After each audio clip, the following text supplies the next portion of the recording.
Hello everyone, welcome back to nines two classes and this is Naishree. आशा करती हूँ कि आप सभी लोग बहुत ही अच्छे होंगे और अपने घरों में बिल्कुल सुरक्षित होंगे।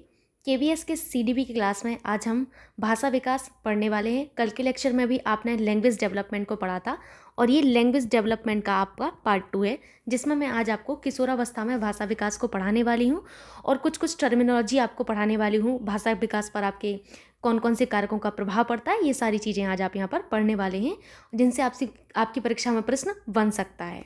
सो आइए हम यहाँ पर पढ़ने वाले हैं किशोरावस्था में भाषा विकास को। देखते हैं इसको।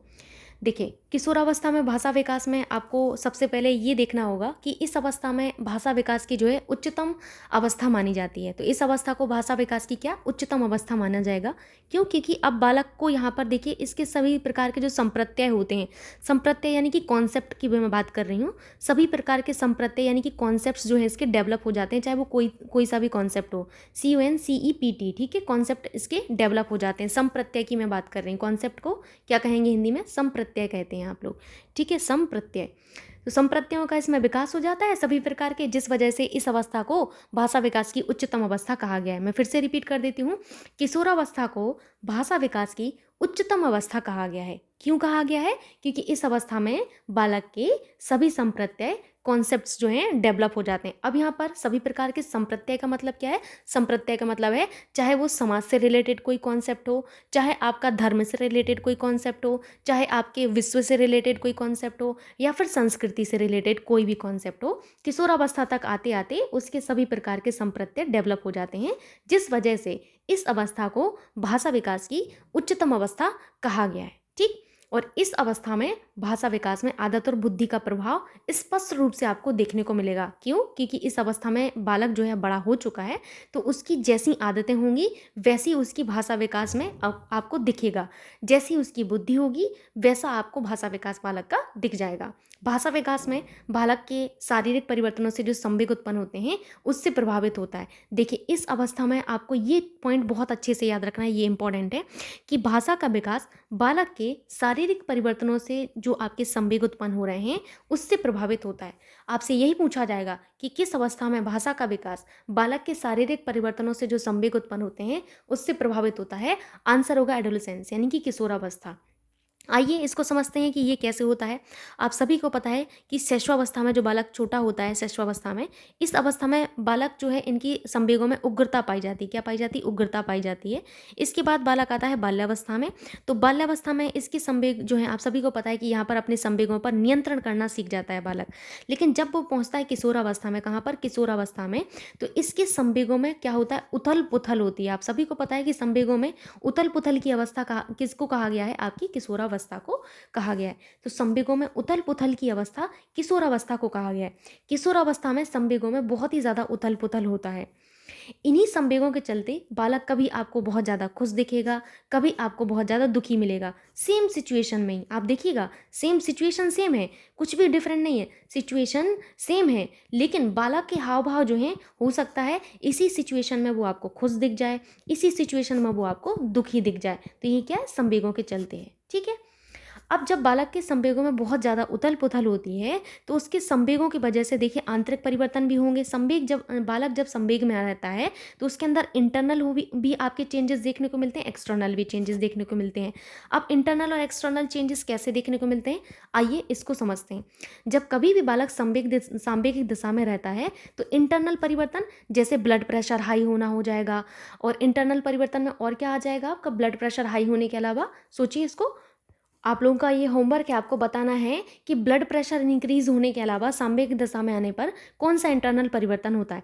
एक्सटर्नल परिवर्तन में तो सभी को पता है कि हाव भाव बिल्कुल तरीके से चेंज हो जाते हैं, चेहरा एकदम लाल हो जाता है। जब जैसे क्रोध की अवस्था में आते हैं, क्रोध क्या है? एक संवेग होता है, उसकी मूल प्रवृत्ति क्या है? युत्सा होती है। लेकिन जब आप क्रोध में रहते हैं तो चेहरा लाल हो जाता है, एकदम आपके हाव भाव चेंज हो जाते हैं, आवाज़ जो है आपकी ऊंची हो जाती है। तो यही कहा जा रहा है आपका, जैसे आपके अंदर संवेग आप महसूस करेंगे, अगर आप प्रेम वाले उसमें भाव में होंगे तो आपकी लैंग्वेज में वो दिखेगा।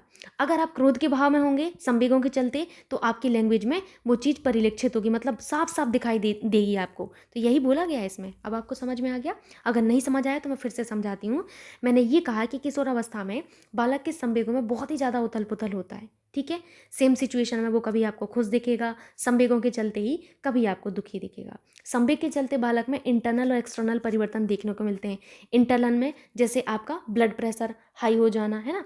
और आपके संवेग जो हैं इनमें एक्सटर्नल परिवर्तन क्या होते हैं, तो क्रोध आप जब स्थिति में होंगे तो क्या होगा, आवाज़ आपकी बढ़ जाती है, ऊंची हो जाती है ना। चेहरे की रौनक ही चेंज हो जाती है, कलर एकदम चेंज हो जाएगा। ये सब परिवर्तन एक्सटर्नल परिवर्तन होते हैं सांवेगिक दशा में आने पर।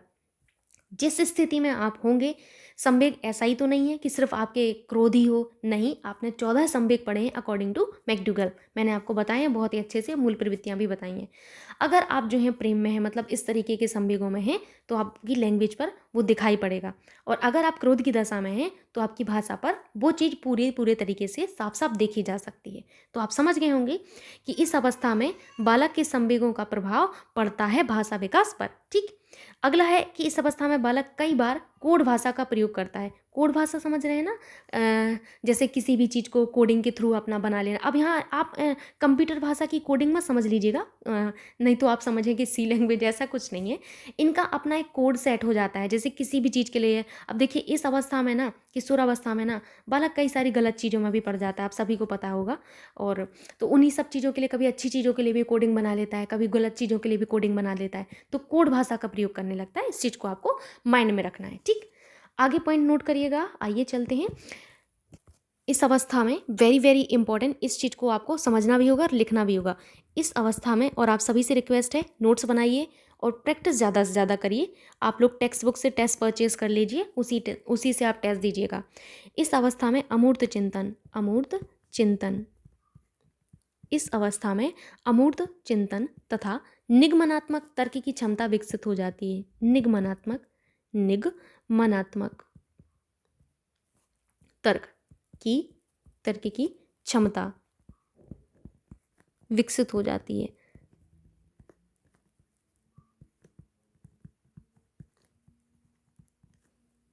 देखिए अब इस चीज़ को समझना है आखिर में ये अमूर्त चिंतन क्या है और निगमनात्मक तर्क क्या है, क्योंकि देखिए ये कई बार एग्जाम में पूछा जाता है कि किस अवस्था में बालक में अमूर्त चिंतन और निगमनात्मक तर्क की क्षमता विकसित हो जाती है। ये बहुत अच्छे से आपको याद रखना है। अमूर्त का मतलब क्या होता है, जो चीज़ आपको दिख नहीं रही है, पर ऐसा नहीं है कि आपका वो आँखों से ओझल है, नहीं, ऐसा नहीं है। जिस चीज़ को आप स्पर्श नहीं कर सकते, महसूस नहीं कर सकते, वो होता है अमूर्त होता है। ठीक, समझ गए इस चीज़ को। अब इस चीज़ को आप प्रत्यक्ष और अप्रत्यक्ष मत समझ लीजिएगा। एक तो देखो होता है प्रत्यक्ष, मैं इसको चीज़ को समझा देती हूँ, और दूसरा होता है आपका अप्रत्यक्ष।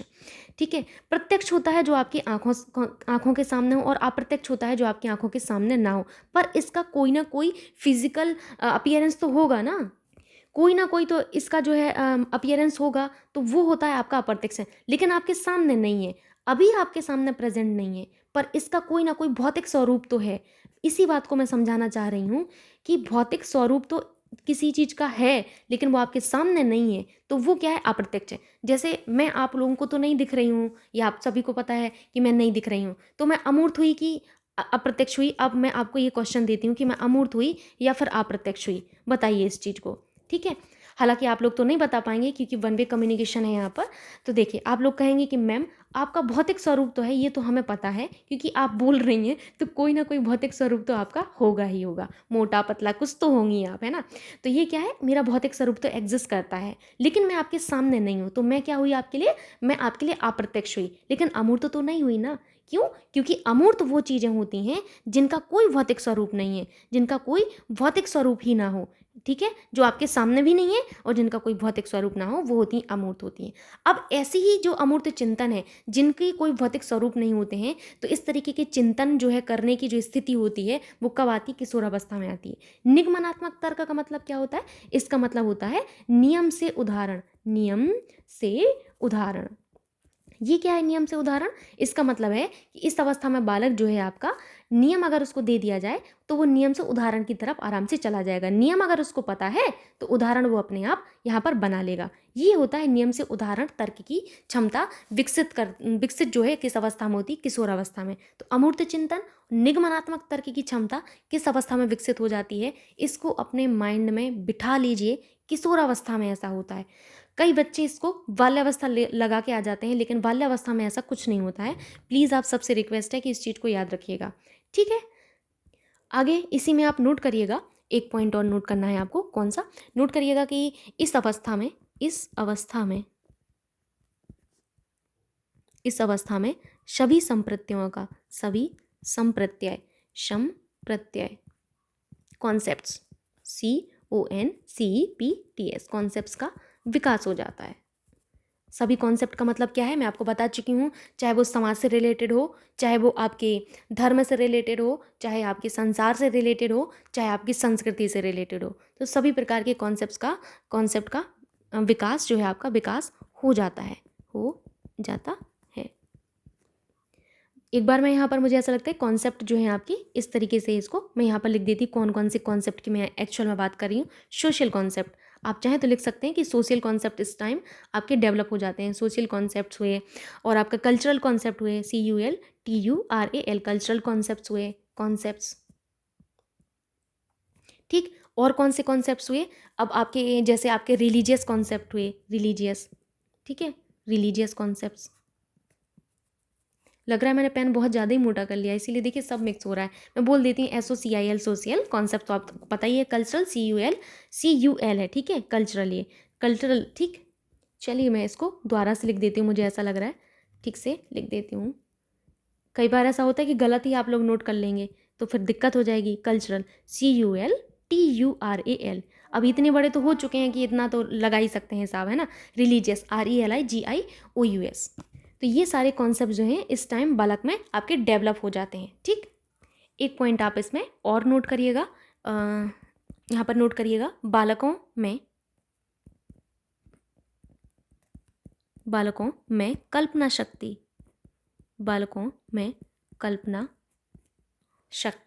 का विकास, बालकों में कल्पना शक्ति का विकास होने से वे कवि, कहानीकार,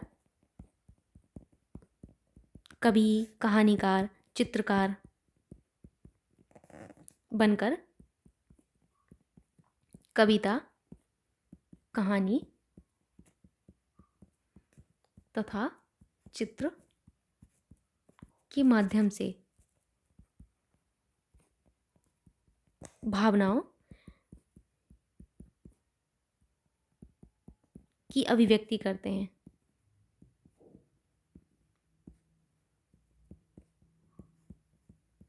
ठीक। तो क्या करता है बालक अपना जो है कल्पना शक्ति का विकास इस टाइम हो जाता है, तो अपनी कल्पना शक्ति से कवि, कहानीकार, चित्रकार बनकर कविता, कहानी, चित्र के माध्यम से अपनी भावनाओं को व्यक्त करता है, ठीक। तो ये यहाँ पर आपका किशोरावस्था में आपका भाषा विकास हो गया। अब हम पढ़ने वाले हैं भाषा आपके जो विकास हैं इनको प्रभावित करने वाले कारक कौन कौन से हैं, ठीक है। तो मैं एक बार नोट करवा देती हूँ, बाकी आप अपने आप समझ जाएंगे। तो भाषा विकास को प्रभावित करने वाले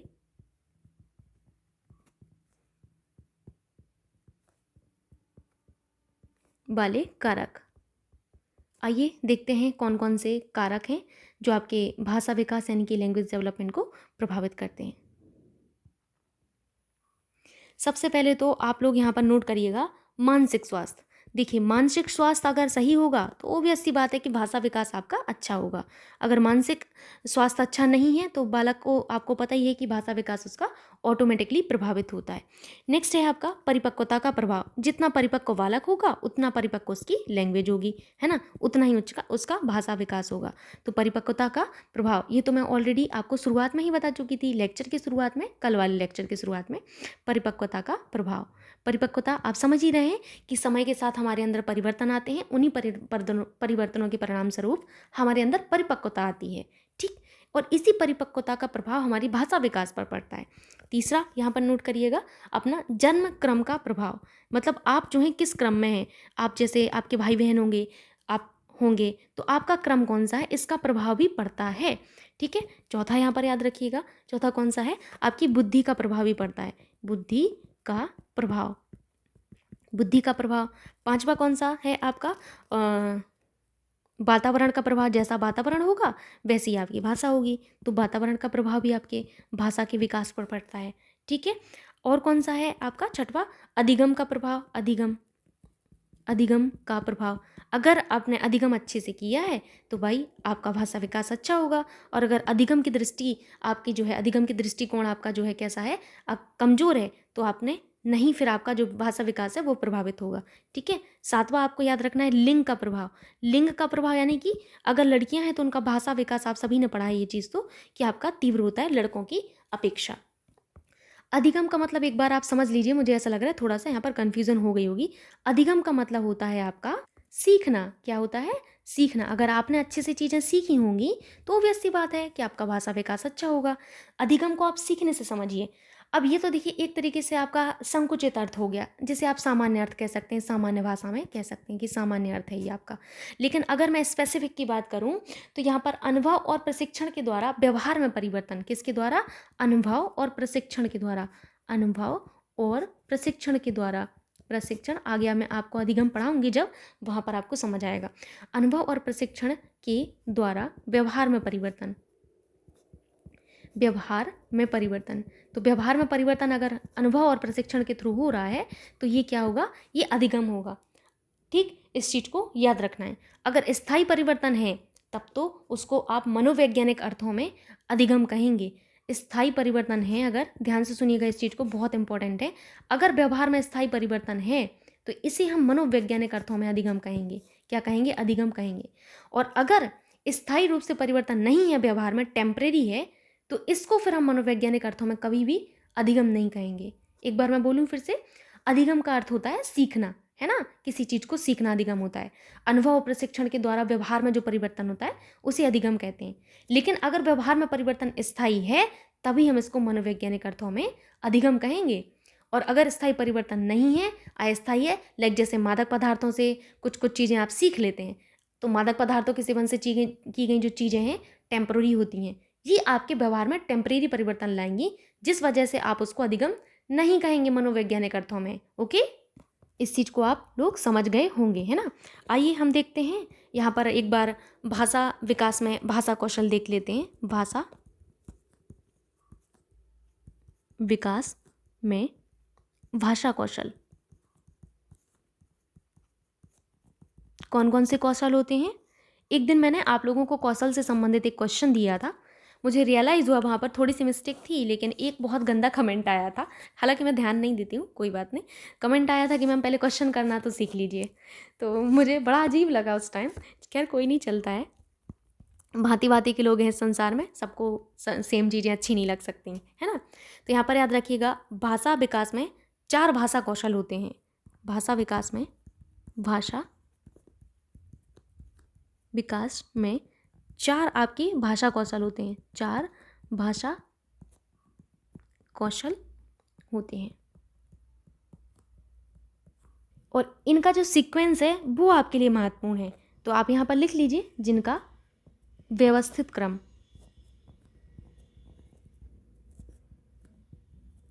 व्यवस्थित क्रम निम्नलिखित है। देख लीजिए इसको। सबसे पहला आपका आता है, मैं पेन का कलर चेंज कर ले रही, सबसे पहला आपका आता है श्रवण। श्रवण मतलब यानी कि सुनना, तो आप इसे लिसनिंग कहते हैं, LISTENING, लिसनिंग। दूसरा आपका कौशल कौन सा होता है? इस सीक्वेंस को आपको भूलना नहीं है, ये पूछा जाता है सीक्वेंस। पहले श्रवण होता है, फिर आपका बोलना होता है। क्या होता है? बोलना, स्पीकिंग होता है, SPAKING, स्पीकिंग, ठीक है। उसके बाद तीसरा कौन सा होता है आपका? पढ़ना होता है, पढ़ना यानी कि रीडिंग कहते हैं, READING, रीडिंग कहते हैं। चौथा आपका कौन सा होता है? लिखना होता है, लिखना। अब जिन्होंने ये पहले पढ़ा होगा तो उनके लिए आसान है, जिन्होंने कभी नहीं पढ़ा होगा तो उनके लिए मैं बता देती हूँ आपको क्या करना है। आपको ऐसे ऐसे फ्लो में इसको पढ़ लेना है, LSRW, LSRW ऐसे याद रखना, listening, speaking, reading, writing. LSRW, listening, speaking, reading and writing, ठीक। अब भाषा विकास के बारे में 2-4 पॉइंट मैं आपको बताने वाली हूँ, वो ध्यान से सुनिएगा। भाषा विकास में वातावरणीय सिद्धांत का जो आपका प्रतिपादन किया है वो स्किनर ने किया है, और भाषा विकास का जन्मजात जो आपका थ्योरी, इनबॉर्न थ्योरी जिसे आप कहेंगे, ये नोम चॉम्स्की ने दी है। तो यहाँ पर मैं नोट करके लिख देती हूँ तो आपको अच्छे से समझ में आएगा। यहाँ पर आपको 2 नोट में लिखवाने वाली हूँ, अब आपको जो नोट पसंद हो वो आप अपने हिसाब से डालिए। पहला यहाँ पर नोट आपको डालना है, फिर उसमें लिखना है कि भाषा विकास के वातावरणीय सिद्धांत का प्रतिपादन किसने किया है? B.F. स्किनर ने किया है। B.F. स्किनर ने किया था। कब किया था? 1957 में किया था। हालांकि इम्पोर्टेंट नहीं है तो आपको वो नोट ही नहीं करना है, ठीक है। और बी आपको यहाँ पर नोट जो लिखना है वो लिखना है कि भाषा विकास का जन्मजात सिद्धांत, ये बहुत इंपॉर्टेंट है। जन्मजात जो सिद्धांत मैं आपको बता रही हूँ चॉम्स्की ने दिया था। इनबॉर्न थ्योरी कहते हैं, INVORN, inborn theory, THEORY theory Noam Chomsky ने दी थी। नोम चॉम्स्की ने दिया है। ये देखिए आपसे पूछा जा सकता है, इसको स्टार बना के अपनी कॉपी में लिख लीजिएगा। अब देखिए आपको मैं भाषा के कुछ भाग बताने वाली हूँ और मुझे ऐसे मतलब अलग से इंट्यूशन आती है, ऐसा लगता है कि हो सकता है इस बार इससे क्वेश्चन बन जाए आपसे, जो आपके स्टेटमेंट वगैरह होते हैं उसमें, तो कोई प्रॉब्लम नहीं है। देख लेते हैं भाषा के भाग। भाषा के भाग कौन कौन से हैं? सबसे पहला मैं आपको बताऊंगी स्वनिम, ठीक है। दूसरा होता है आपका रूपिम। रूपिम लिखा हुआ है, मैं थोड़ा सा इसको क्लियर कर देती हूँ। रूपिम, ठीक है। तीसरा क्या होता है? वाक्य संगठन।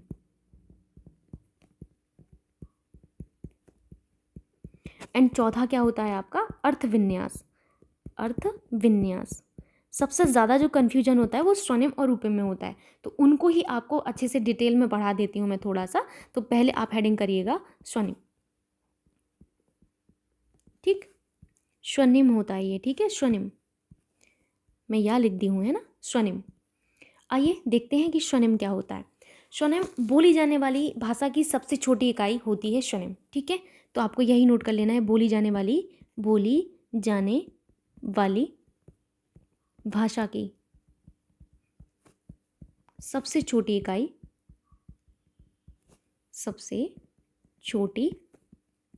इकाई स्वनिम होती है। अब आप हिंदी में थोड़ा सा अर्थ लगाइए, दिमाग चलाइए अपने कि आपकी जो है बोली जाने वाली भाषा की सबसे छोटी इकाई जो होती है वो क्या होती है? आपके वर्ण होते हैं, है ना। यानी कि आपके वर्ण ही क्या है? यानी वर्ण ही स्वनिम है। वर्ण ही क्या है? स्वनिम है। हिंदी भाषा में जो वर्ण होते हैं वो स्वनिम होते हैं, तो जितने भी वर्ण हैं वो स्वनिम में आएंगे। आई होप आप इस चीज़ को आप समझ गए होंगे। दूसरा आपका होता है, दूसरा मैं आपको क्या बताने वाली थी? रूपिम। तो रूपिम को देख लीजिए कि रूपिम क्या होता है। तो रूपिम होता है भाषा की सबसे छोटी सार्थक इकाई, या सार्थक का मतलब क्या होता है? जिसका अर्थ होता है, अर्थपूर्ण इकाई, शब्द जिसे कहते हैं, इसे ही हम लोग रूपिम कहते हैं, ठीक। तो आपको यहाँ पर नोट कर लेना है, भाषा की सबसे छोटी सार्थक इकाई। तो भाषा की सबसे छोटी सार्थक इकाई क्या होगी? वो आप सभी को पता है, शब्द जो होता है आपका, है ना, अर्थपूर्ण इकाई। अर्थपूर्ण, सार्थक का मतलब समझिएगा, अर्थपूर्ण जिसका अर्थ होता है। सार्थक का मतलब है जिसका अर्थ होता है। जैसे अभी मैं आपको समझाऊंगी, जैसे मैं कहूँ आपसे, यहाँ पर मैं आपसे कहूँ कि कोमल, इसका अर्थ है एक, है ना, है कि नहीं। मैं इसको ऐसे नहीं कर सकती मोकल, क्यों नहीं कह सकती? क्योंकि इसका कोई अर्थ ही नहीं है। तो ये क्या हो गया? सार्थक हो गया, ये निरर्थक हो गया कि नहीं हुआ? लेकिन कुछ पैलिंड्रोम होते हैं। अब मुझे पैलिंड्रोम हिंदी में क्या कहते हैं पता तो नहीं। जैसे मेरा नाम नयन श्री है तो मैं नयन को लेती हूँ, अब मैं इसको आगे से लिखूँ चाहे पीछे से लिखूँ बात बराबर ही होगी, है ना। तो ये सार्थक है ना, अर्थपूर्ण है, ठीक। यहाँ पर आपको यही समझना था, अर्थपूर्ण इकाई। कई बार यही नहीं समझ पाते हैं कि सार्थक का मतलब क्या होता है। अर्थपूर्ण इकाई शब्द को कहते हैं,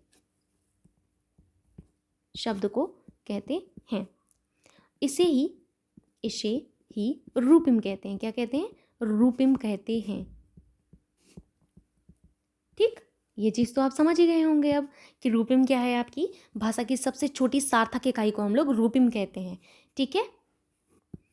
अब आप समझ गए इस बात को। जैसे मैंने आपको यहाँ पर एग्जाम्पल बताया, आप कोई सा भी एग्जाम्पल ले सकते हैं। ठीक, जैसे आप यहाँ पर ले लीजिए, मन ले लीजिए, मन ही लिया आपने, तो मन क्या है, इसका एक सार्थक अर्थ होता है, नम भी होता है ना, नम यानी कि आपका समझ ही गए हो नम का मतलब क्या है, तो ये भी आपकी सार्थक इकाई है। तो ये आपकी एक तरीके से आप इसको रूपिम कहेंगे। देखिए हिंदी में जैसे वर्ण कहेंगे, यहाँ पर हम उसको स्वनिम कहेंगे। हिंदी में जैसे हम शब्द कहेंगे, यहाँ पर हम उसे रूपिम कह देते हैं। दैट्स इट, समझ गए होंगे आप लोग। अब हम तीसरे पर मूव करते हैं। तीसरा हमें वाक्य संगठन देखना है। मैं यहाँ पर लिख देती हूँ वाक्य संगठन। सिंपल था कि नहीं? वाक्य संगठन। वाक्य संगठन को समझिएगा, जब बालक व्याकरण के नियमों के अनुसार वाक्य विन्यास करता है तो उसे हम लोग क्या कहते हैं? वाक्य संगठन कहते हैं। ठीक है, जब बालक व्याकरण के नियमों के अनुसार, व्याकरण के नियमों के अनुसार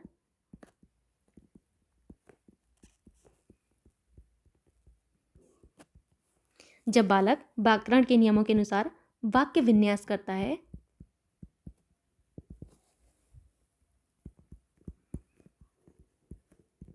तब उसे वाक्य संगठन कहते हैं।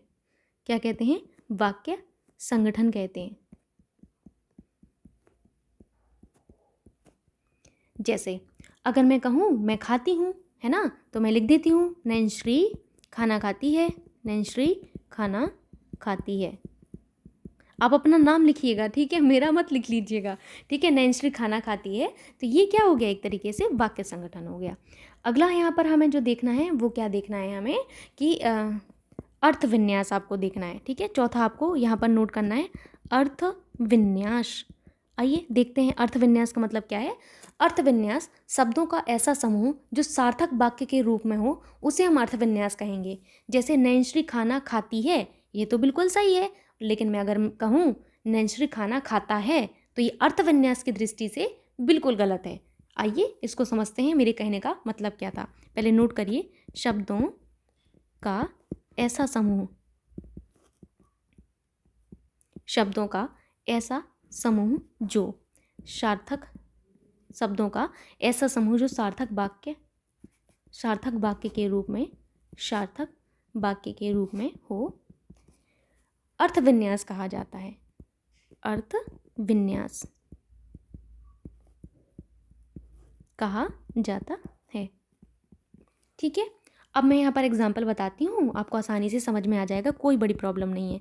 जैसे यहाँ पर मैंने कहा नैनश्री खाना खाती है, लेकिन अगर मैं इसको ऐसे कहूँ कि नैनश्री खाना खाता है, खाना खाता है, तो बताइए क्या ये आपका सार्थक है कि नहीं है? मैंने आपको सार्थक का मतलब समझा दिया है, समझ गए? ये हमारा अर्थ की दृष्टि से बिल्कुल गलत है, क्योंकि नैनश्री खाना खाती है, क्योंकि मैं स्त्रीलिंग हूँ तो यहाँ पर खाती होगा, है ना, तो यहाँ पर ये अर्थ विन्यास की दृष्टि से गलत है ना, तो यही आपको समझना है। अब जैसे मैं कहूँ कि आशा घर जाती है, घर जाती है, ये क्या है? वाक्य विन्यास की दृष्टि से बिल्कुल सही है, लेकिन मैं कहूँ आशा घर जाता है, तो ये वाक्य विन्यास की दृष्टि से बिल्कुल गलत है। अब आप समझ गए होंगे कि कहने का मतलब क्या होता है ना। अब यहाँ पर भाषा सीखने की विधियाँ मैं बताने वाली हूँ। भाषा सीखने की विधियाँ, भाषा सीखने, छोटा सा टॉपिक है, इसको भी देख लेते हैं। भाषा सीखने की विधियाँ 2-3 मिनट से भी कम लगेगा, लेकिन एक बार देख लेंगे तो क्लियर हो जाएगा। भाषा सीखने की कौन कौन सी विधियाँ होती हैं, आइए जानते हैं। ठीक है, तो सबसे पहले आपको क्या देखना है? अनुकरण। आप सभी को पता है अनुकरण के बारे में। अनुकरण देखिए, ये सबसे प्रभावशाली माध्यम बताया गया है भाषा सीखने का, तो आपको यही नोट करना है। भाषा सीखने का सबसे प्रभावशाली माध्यम,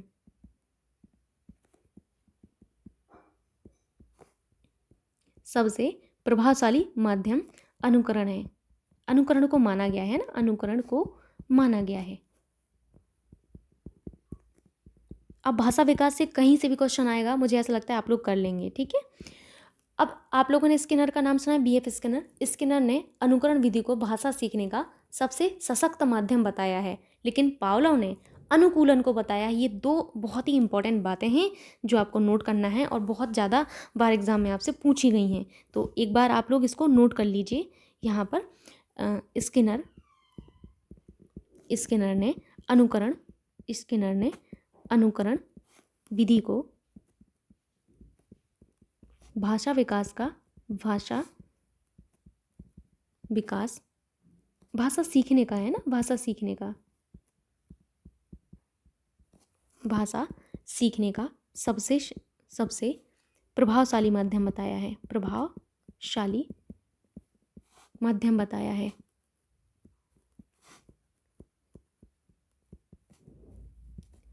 ठीक। जबकि पावलोव ने आप आगे पढ़ेंगे पावलोव को, तो पावलोव ने अनुकूलन को बताया है। पावलोव ने अनुकूलन को भाषा विकास का सशक्त माध्यम बताया है।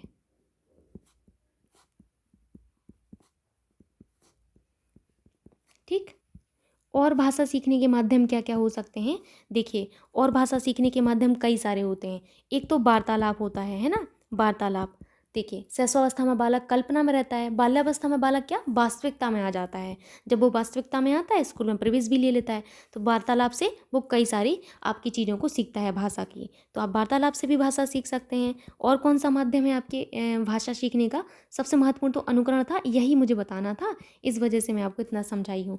ठीक है। प्रश्नोत्तर विधि, कई बार ऐसा होता है कि प्रश्नोत्तर विधि से भी बालक कई तरीके से सीख जाता है, तो प्रश्नोत्तरी विधि से भी बालक लैंग्वेज को सीख सकता है। ठीक। और कौन सा माध्यम है भाषा को सीखने का? तो एक यहाँ पर मैं बता देती, खेल के माध्यम से भी बालक जो हैं आपकी लैंग्वेज को सीखते हैं। तो खेल के माध्यम से, खेलों के माध्यम से, है ना, खेलों के माध्यम से बालक भाषा को सीखता है। तो ये रहे आपके भाषा सीखने की विधियाँ। अनुकरण हुआ, वार्तालाप हुआ, प्रश्नोत्तरी विधि हुआ, और क्या हुआ आपका? खेलों के माध्यम से हुआ। अब मुझे ऐसा लगता है कि अगर कभी भी लैंग्वेज डेवलपमेंट से कभी भी कोई क्वेश्चन आएगा तो आप आसानी से कर लेंगे। मैंने कोई भी चीज़ यहाँ पर छोड़ी नहीं है, सारी फैक्चुअल से लेकर कॉन्सेप्चुअल सारी चीज़ें आपको बता दी गई हैं। तो आशा करती हूँ कि इस चीज़ को आप रिवीजन करेंगे, नोट्स बनाएंगे और अपनी पढ़ाई पर पूरा फोकस करेंगे। मिलते हैं नेक्स्ट वीडियो में, तब तक के लिए बाय बाय, टेक केयर।